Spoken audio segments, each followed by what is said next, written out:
everyone, I'm Nicola. I'm one of the founding directors of the Family Music Hub. Thank you for joining us this evening. I'll be working behind the scenes with Eleanor, and Rosie and Katie will be leading you through this evening. Please do post comments and questions in the comments. We like to hear as much from you as we can. So please do that, and we'll have some time at the end where we'll be able to respond to any specific questions that you might have. So today's session is all about nurturing relationships, and we'd like to invite you to pop some comments in the comment box about any songs or a piece of music that is important to you and a relationship that you have, and how that song or piece of music has been part of a nurturing relationship. I can certainly talk about two really important pieces of music and songs. One song is a lullaby that I used to sing to my daughter before she was born, actually. Whilst she was developing inside, I used to sing a lullaby and then continued to sing that to her once she was born. She's 14 in 4 weeks' time, and I still sing it to her now. And it's a really important song to both of us, and definitely part of a nurturing relationship, I would say. And then another song that springs to mind is a song that I used to sing with my auntie for as far back as I can remember. And that's a Drifters song that we used to listen to and sing together, and we still do that now. So really important songs to me that have been really important within those important relationships that I have. So we'd really like to hear from you and any songs or pieces of music that are important to you and a particular relationship. So without further ado, I'll hand you over to Katie, who will continue from here. Enjoy. Thanks, Nicola. So for me, the piece of music that comes to mind here is an album, the White Album by the Beatles, which we used to listen to in the car when we were on road trips with my oldest child. And he just loved the whole album, actually, but he had favourite tracks, and he was very, very little. I mean, probably 2, and he would just call out track numbers because he knew exactly which ones he needed at whichever time. So that album I will forever kind of connect with my son and that time that we had together. So that's quite special to me. Rosie, I'm sure you've got some stories to tell as well. Hi, everybody. Hello. Really nice to have you all with us this evening. I think I've had a few songs really special to me over the years of obviously of life, but also parenting. I can see Ellen said, "You Are My Sunshine," which is, that's such a lovely one, so beautiful. I have a couple of songs that I've kind of written or been involved in singing myself in projects that I've done that have become quite important to me. And my first son, there's a song called Time to Sleep, and I used to sing it to him every bedtime. And then my daughter is also really now absolutely loves the same song. So that's really special because it's kind of passed through the years from one child to the next. So it's still very much in our family. And I've also had it in groups that I've run. People have brought lots of songs that have been important to them. So which has been really nice to have that experience as a group leader myself. Jenny saying, "I love Cheesecake" by Louis Armstrong. A song that you and your niece enjoy singing together. Brilliant! Yeah, I need to check that one out. I don't think I know it. Thank you for sharing. Yeah, please do just keep them coming as we go through the webinar, and that would be really great. Lovely to hear your special songs. So, moving on, we are on our third webinar now. We've had 2 so far that we've introduced elements of our Family Music Hub essential ingredients. And in our first 2 webinars, we focused on number 6, which was all about the importance of a personal approach and using names where we can in our groups. And then in our last webinar, we looked a little bit at numbers 4 and 5. Today, we're going to turn to ingredient 8, which is all about nurturing relationships. So yes, so if you can read that on your screen. I'm going to try and read it. It was a little bit small for me right now. Hang on, let me just make it bigger. So ingredient number 8 says that group leaders strive to connect adult and child, nurturing relationships through music making. So that's where we are today. We are so we're thinking really that nurturing relationships is a really essential part of what we do as group leaders that make music with families, and a really valuable part of what we do. And we really believe that we've got a unique position in people that make music with family groups. So, but which relationships are we talking about? We have the relationships between the parent or the carer and the child. We have relationships within the family unit and relationships between families in your groups. And I think that all of these are really, really important. We're going to be focusing slightly more on the first two, so between parent, carer and child, and relationships within the family units. So we're going to use three little chunks of research as we go through the webinar. And these three really inform us at the Family Music Hub and inspire us because we really do believe that music is a superpower. So these three little chunks of research, we're going to explore each one. So just in a really brief way, we're going to summarize that bit of research. And then we're just going to really think practically about how it relates to our work and how this awareness of these, how this awareness of the research can really support us to nurture relationships even more. So we're going to start with music helps regulate emotions, and I'm going to hand over to Katie for this one. Thanks, Rosie. So yeah, we really want to emphasize to you all that music really does help to regulate emotions, and by that what we mean is it can calm when you're upset or distressed, but it can also energize when you're tired or lethargic. So it really helps to kind of find a comfortable place, and music really, really can do that. I'm sure lots of us know that from our own experience.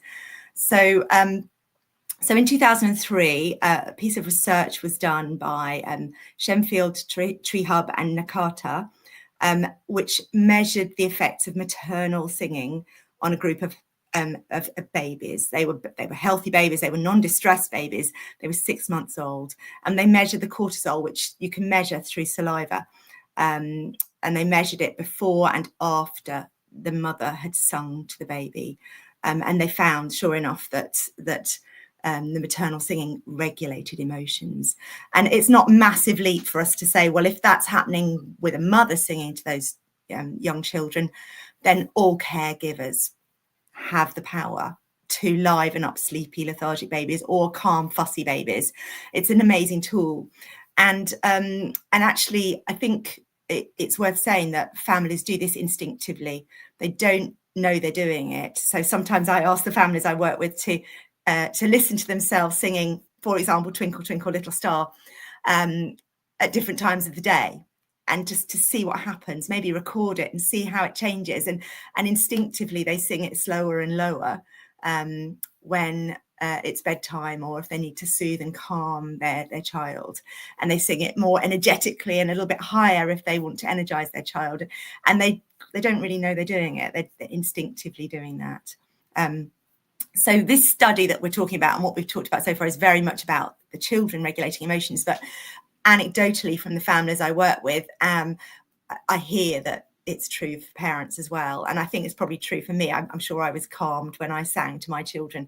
And actually there is a forthcoming study that's looking into this. So we're very much looking forward to finding out about that. So the point is now, so what really, for our group leaders, for you guys, what does that mean for you and your groups? It's all very well knowing that, but how can that influence your practice?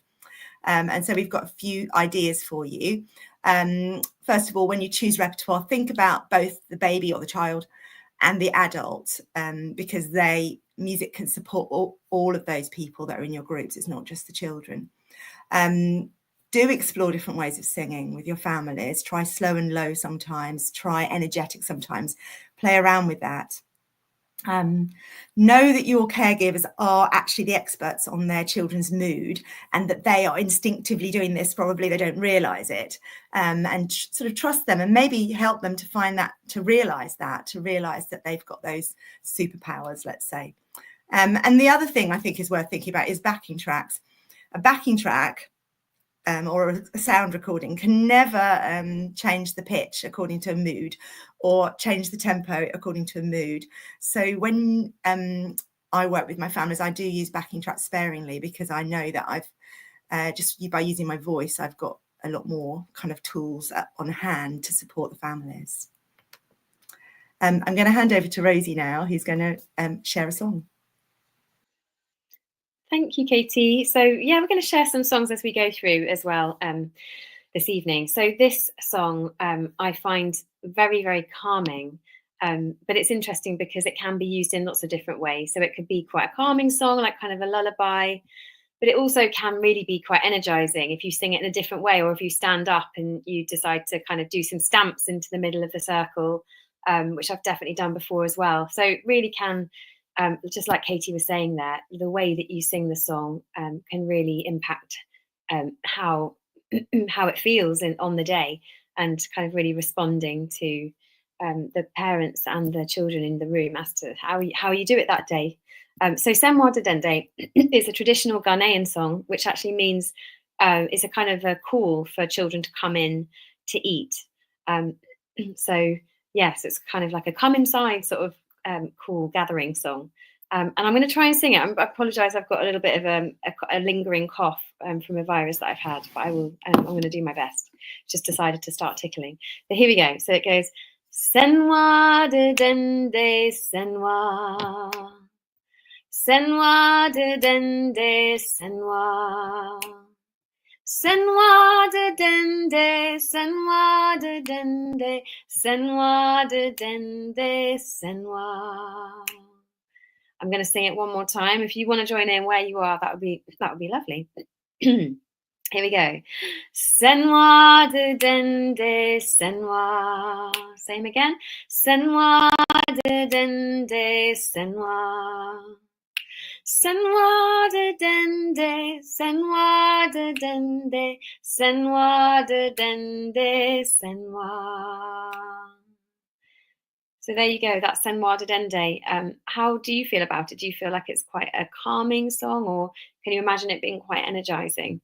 If you've got thoughts about that, please do comment. But yes, it's quite, I can't help but kind of rock from side to side when I'm singing that.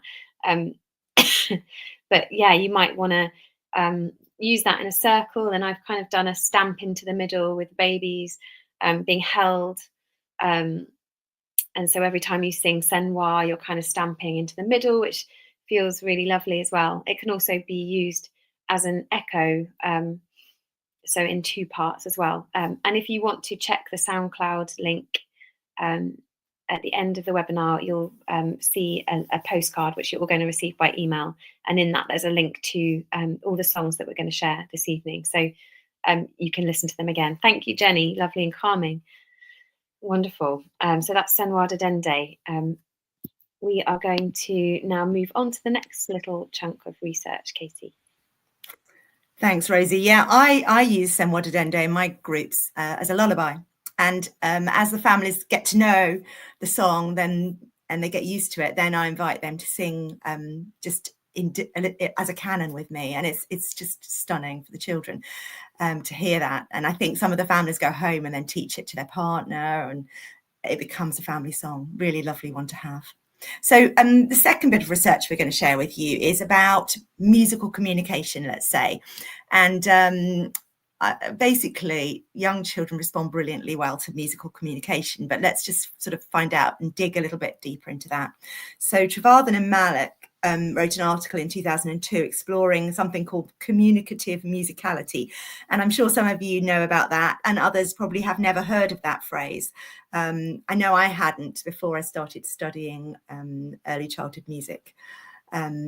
So the article describes early interactions between infants and caregivers, which involve patterns of timing, pulse, timbre, voice quality, gesture, here I am gesturing, that follow many of the rules of musical performance, including rhythm and timing. And I think that would be like the idea of repeating patterns, the idea of stretching your voice, saying things quickly, repeating things, varying things, all those things that we do instinctively. The way I'm speaking to you now is how I would speak to an adult, but if I was speaking to you as a child, my voice would change a lot.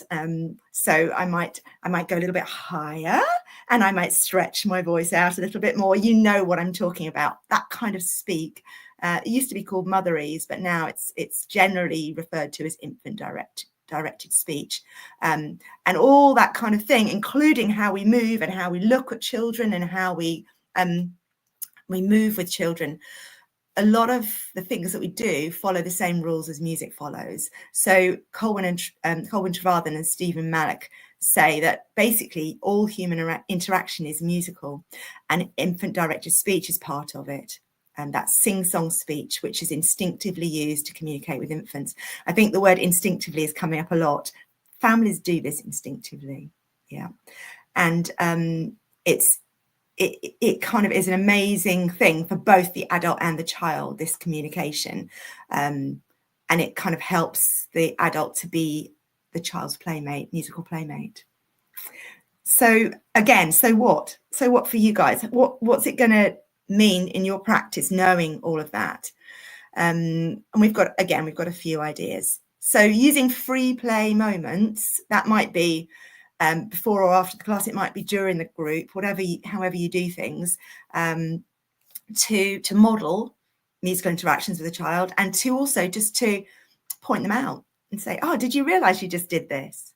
The other thing is just to encourage you and your families, your adults in your group, to never feel silly about being playful with your voice.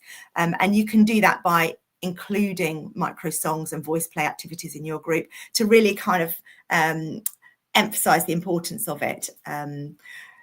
Knowing that families, knowing that you and the adults in your group are musical because they're instinctively musical with their young children, that's a useful thing to do. And remembering to improvise within songs, kind of just showing families what's possible so that they can try that at home.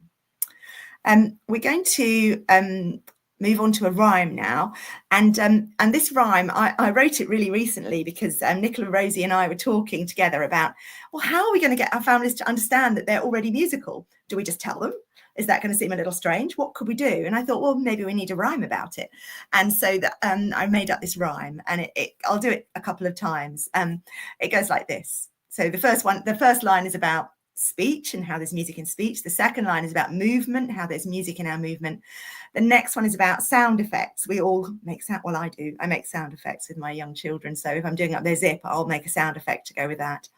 And then the last one is about kind of timing. So it goes like this. There's music in the way we say hello. Hello. There's music in our movement, fast and slow. There's movement as we zoom into the skies, whoosh! There's music in a peekaboo surprise. Boom! And I do it with scarves in my group with my family. So we get a scarf and we wave with a scarf, we peekaboo with a scarf. I'll show you again. Maybe you can see the words and you can join in with me.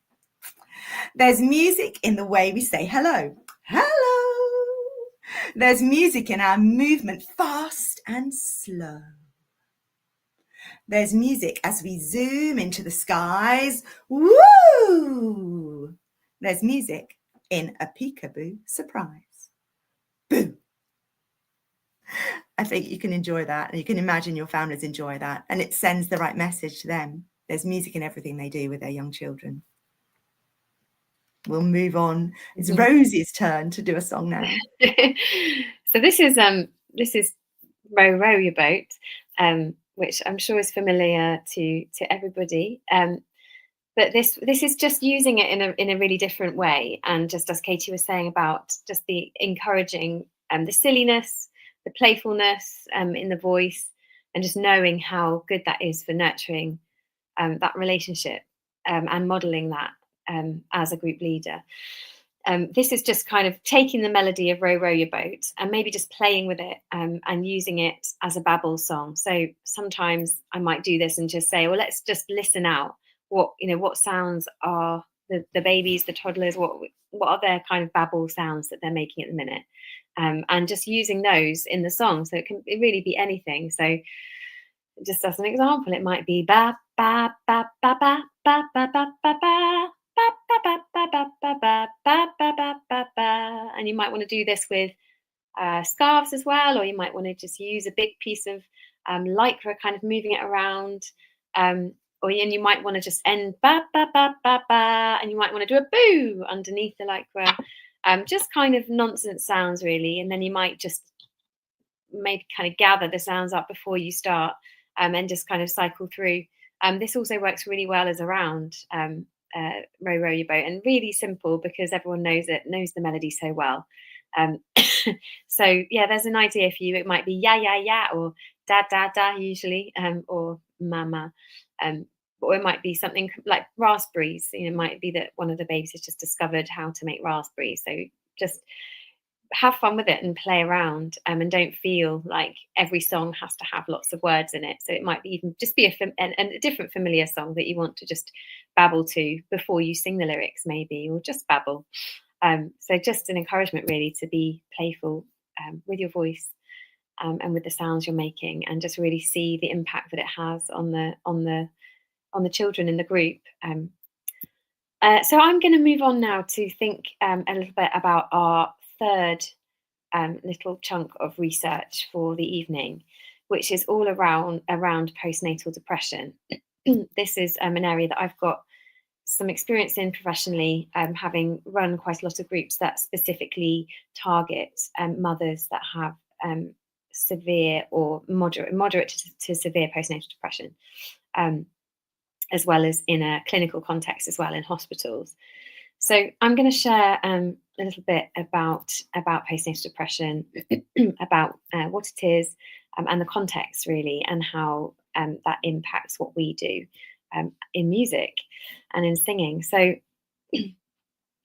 I just before we kind of start digging into it, I just wondered whether you had any experiences of perinatal mental health issues in your work context. Is it something that you're aware of in your groups, or is it not something that is discussed?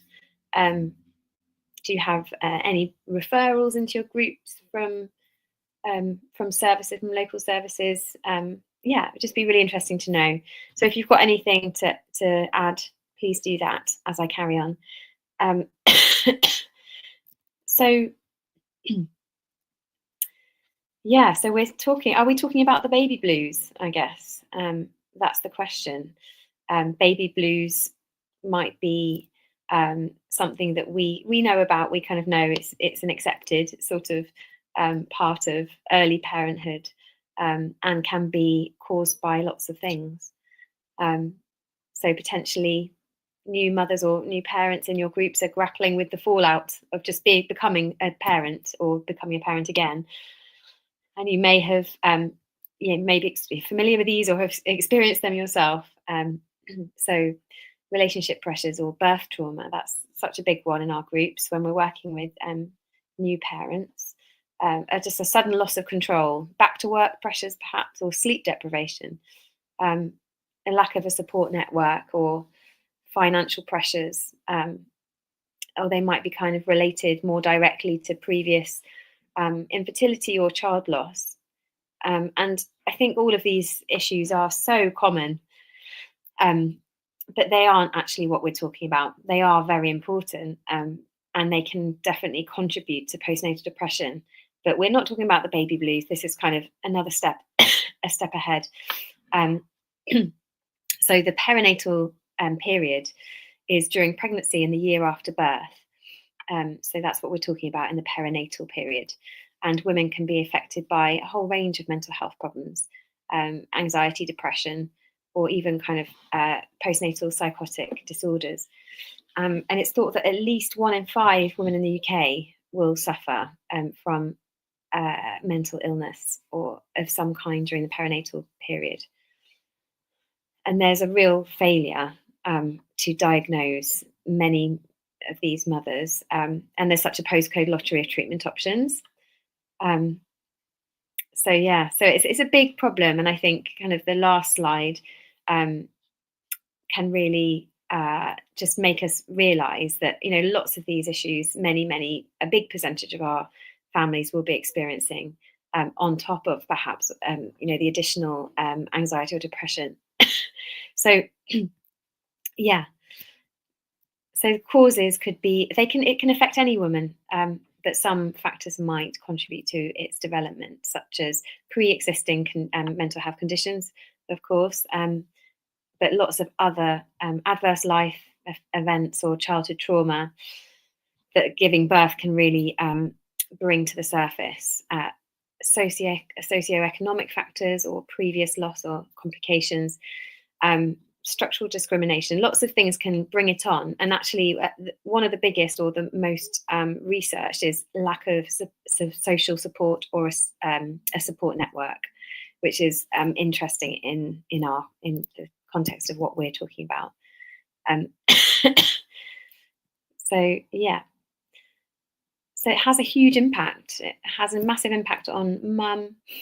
You know, maternal suicide is the leading cause of death in new mums in the first year of parenthood, but just on the child as well, in terms of low birth weight, a higher chance of learning difficulties later on. And all of these things have a huge cost to society. Apparently, a study found that it was around £8.1 million, and the biggest chunk of that was the impact on the child, actually. So about 70% of the impact is due to issues relating to the childhood development delays, the detrimental impact on the infant in different ways. So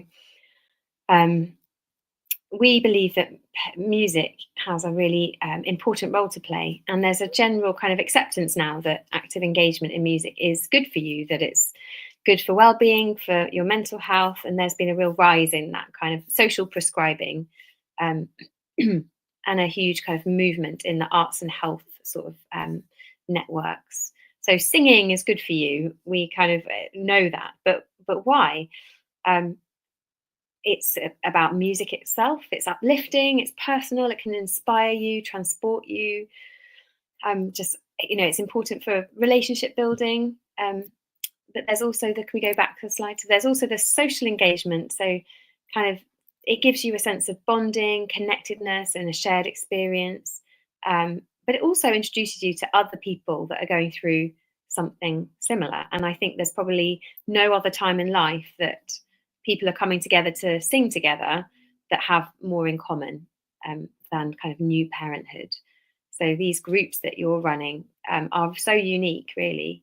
But the impact of music and singing during the perinatal period is quite unique, I think, and we're calling it musical care here.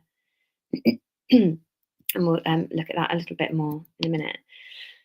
So the study that we're looking at is called Music and Motherhood, and it's from 2017.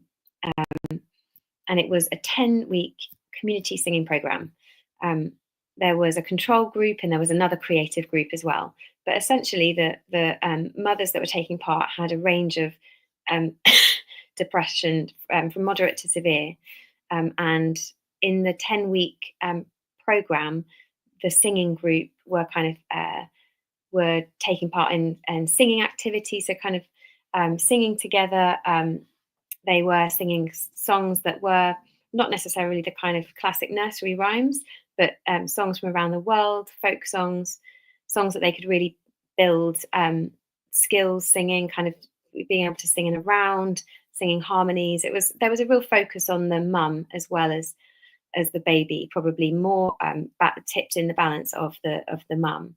And it found this study found that attendance in the singing group led to changes in singing behaviours throughout their lives, so kind of within the home as well, and that these mothers were significantly more likely to sing to their infant on a daily basis. And due to that, we think the women in this singing group, as opposed to the control group or the other creative group that they also tested, the improvement in symptoms of postnatal depression was the rate of improvement was so much faster than the other groups.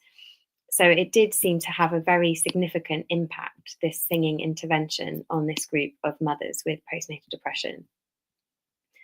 So there's quite a lot of groups happening like this now, which are quite focused and targeted around postnatal depression.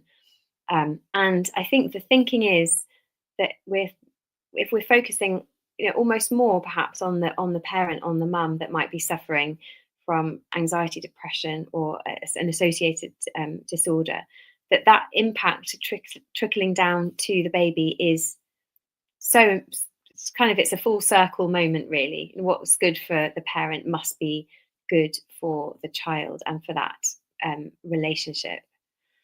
And as parents, we're talking about instinct quite a lot, about instinctive behaviors. And I think the reason that this is so important for nurturing relationships is just that we're really thinking about when those instincts might not be kicking in. And poor mental health is a big reason why that might be the case. So, the detrimental impact that on the attachment and the bond that should be forming at that really important time might not be happening. And so these interventions can actually really help to not only to if you're running activities or singing songs that are specifically designed to improve that eye contact, or to like Katie was sharing, to help us with those gestures, or to help us with the intonation of the voice and all those things that are important, we can put those in place with our group and with our singing activity. So let's think just very quickly about some of the things that we can do. What can we do related to this really interesting piece of research? How can we put things in place that will change things? So the music itself, we know that has a role to play. So maybe think about the music itself in your group, and whether it's aimed at the child or whether it could be aimed slightly more at everybody in the group, including the mums or the parents or the carers. So incorporating repertoire that has potential to just really be woven into family life, like that study did, singing within the home is a really important part of that. And incorporating repertoire that is, maybe is quite meditative or repetitive and calming, that can really be important for mothers or parents that are struggling. Incorporating repertoire that encourages that interaction, like we were saying. So that might be songs where the babies, we're asking the parents to hold the babies or rock the babies, or we're all moving together in a certain way. We're encouraging that interaction, or we're encouraging that, those interactions. Gathering input from families, just putting them at the centre, really gathering their ideas. Asking for their languages, incorporating just simple words into songs that you can, valuing their lives and their creativity as individuals and not just as parents. So then it's not just the music, we know that. So the social engagement, and that's a whole other thing really, but we have a unique opportunity to bring families together, don't we? And that's what we do. And that's really important. That support network is so crucial. So can we do anything to further that and to build that community, or to support families to build community together? I think we can. So we can create a warm space that's welcoming and reassuring. Maybe we could do something just like icebreakers, I've got a few ideas if anybody wants to know any, but I've done lots over the years. Really fun ones that are, just ask questions, not just about being a parent, but maybe it's what's your favorite boy band, or the best concert that you've ever been to, those kinds of things. So just supporting relationships within the group to establish and to grow, and chatting. That's a big tricky thing, isn't it? I think that chatting is really important in groups, and it's very frustrating when it's happening when you're trying to sing, I know. So maybe there's a slot that we could create, or is there a break in the middle that could allow time for chatting? And then the final thing, moving on, is this musical care element. So this is the kind of really unique position that we're in, making music with families at this really crucial life stage. I think it's just, first of all, just maybe the understanding that by the act of singing together, we are building a real sense of belonging, connectedness, and a shared experience that is really, really valuable. And there's something really special about singing together, isn't there, when it gives you that goosebump feeling. And I think that we are able to do that for families with the repertoire that we choose and the way that we repeat songs. And we can definitely, there's things that we can do to kind of to develop that feeling. Using names of adults and children, so not just the children that deserve to have their name known, but can we sing everybody's names in the group? Perhaps if you've got a name song, maybe we could include the adults as well. Asking about their special songs. Maybe they've got a couple of songs that they play at home or that they used when they were pregnant, or that are special. So maybe just finding that kind of information and using them in the group. And then finally, just acknowledging that mental health is really important, and just acknowledging that and knowing what services are available to families and signposting them. So there's one little song I wanted to share, which is really simple, and it's just a song that does those things, I think, that really encourage you to find out about parents and their babies and their relationships and what they like doing together. So it's one of those songs that is, it's kind of putting that in place for families and saying, let's celebrate the things that we like doing together. And it has that playful element as well in the way that we use the voice. So it's called I Love to Sing With You. We're going to start with singing because that's what we're doing now. And it goes like this. I love to sing with you. I love to sing with you. That's the first bit. So should we sing that together? I love to sing with you. I love to sing with you. Nice. And then the next bit is using a word or a sound that relates to that activity. So this is singing. So we're going to just sing la or na. Why don't we do na? So we're going to go na na na na na na na na na na na na na na na na. So the whole song together would be I love to sing with you. I love to sing with you. Na na na na na na na na na na na na na na na na. And then we choose another activity. So I've done so many different ones over time. So I've put another example in here, which is I love to swim with you. So should we try that together? And maybe as we're going, we could, if anybody's has a burning idea that they would like to share about another activity that might come up in the group. So let's try I love to swim. And if you've got another idea, please put it in the chat. I love to swim with you. I love to swim with you. Splash, splash, splash, splash, splash, splash, splash, splash, splash, splash, splash, splash, splash, splash, splash, splash. Nice. Any other ideas that we could try?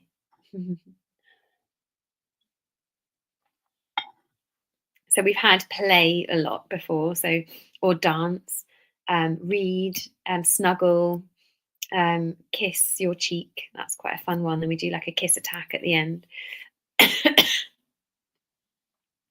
So yeah, hopefully that's that's really interesting to you. I think we're going to move on to the next section, and we're nearly at the end. Actually, we're very close to the end. So I'll hand over to Katie.